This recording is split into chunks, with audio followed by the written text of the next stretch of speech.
professional sports leagues have either already started or have plans in place to come back soon after play was suspended due to COVID-19.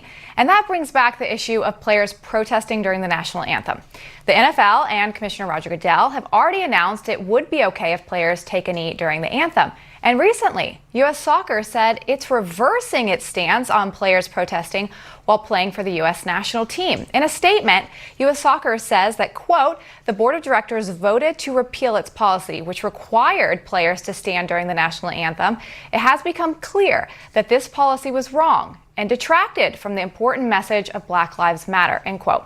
Well, President Trump responded by tweeting that he won't be watching U.S. soccer games anymore. But check out this opinion piece in the Washington Post by former speechwriter for President George W. Bush, Mark Thiessen. Quote, the anthem and the flag symbolize the ideal of equality that America stands for, not those who fail to live up to those ideals. And if you take a knee during the national anthem, you are not protesting racism in this country. You are protesting your country. There is a difference, end quote. Well, should players be able to protest during the national anthem? Let's ask our guest, Jack Brewer, who is a former NFL player and an entrepreneur. Jack, good to see you. Great to be back on the show. How you doing? Great. All right, well, we're going to get to the NFL portion of this in a minute, but I want to start with the U.S. team because you have the difference of obviously NFL teams privately owned, but when you are playing for a U.S. team, you have the American flag on your jersey. You are representing our nation. So if you're allowed to kneel during the national anthem, during the flag, I mean, this just seems a little bit odd. Where do you come down on this? You know, this is a tough situation because, you know, as Americans, we all want to reserve the right for anyone to peacefully protest. And so, you know, what I don't like is the fact that, you know, we draw sides here. A lot of times these issues can be divisive when they don't need to be divisive. And so I've always taken the perspective of I'm not going to knock anyone who peacefully protests. If you protest not to hurt people and you're doing it in a peaceful way, that's your American right. That doesn't mean I necessarily have to agree with the way that you do it. I would stand up for the flag, especially if I'm representing the country. But I'm not going to knock another person who actually expresses their rights as Americans, because that's what the flag represents and gives us the ability to do. You know, Jack, it's interesting that you touched on that because it seems like the dialogue has shifted, right? That it used to be that exactly what you were saying. Most people came down and said, okay, well, not most, but a good number of people said that they respect people's ability to protest or to express themselves how they want.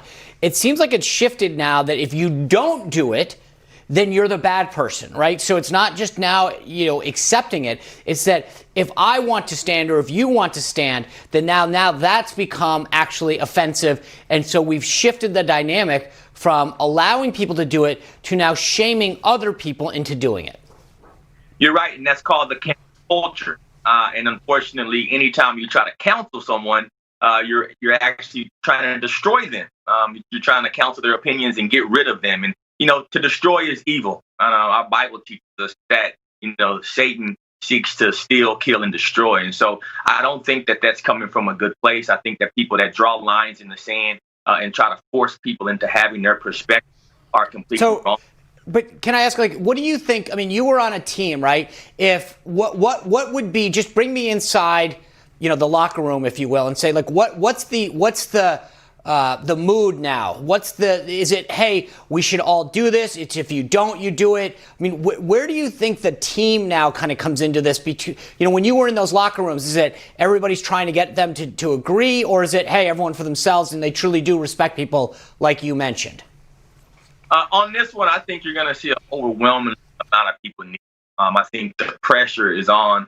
I think it's been made into a cultural movement. And I think the cancel culture is really going to stand against anyone who decides to kneel. You know, what's so sad is, you know, people in culture that aren't led by God or led by, you know, the rules of man are now going to say, hey, if you don't kneel, you're racist. And, you know, this is going down a slippery slope. It's going down a bad slope because as Americans, we should be uniting around this. It's hard to fight for unity and fight for justice if you're fighting alongside division. And I think that's what a lot of people are doing right now with these cultural motives and shaming people, as you said, Sean. Yeah, it's interesting, Jack. I know we don't have time, but at some point in the future, what I think would be an interesting subject to talk about is, and you know this, you're playing. You've got a lot of these law enforcement folks that are protecting the teams and are protecting the player. And it's kind of an interesting dynamic that you've got these players that are basically denouncing law enforcement, not entirely, but, you've got some protesting and peaceful, but an overall message these days. And so you got to wonder what message this sends to the cops that are sitting right on the sidelines protecting them. I hope, that we can probably get into this in the next couple days. Yeah, I would love to talk about that more. To the conversations that need to be had right now, because people are. I mean, imagine being, the mother or father. What do you tell your kid? White, black, green, or purple when they go out there? Do you teach them to stand for the flag, or do you tell them to kneel? These are conversations that had. That's right. All right. Well, thank you. I appreciate you coming back, and always appreciate your input. Anytime. God bless you guys. You too. Right. Thank you. Well, coming up, a major TV network tries to silence conservative voices on Google and then lies about it. We have the story next.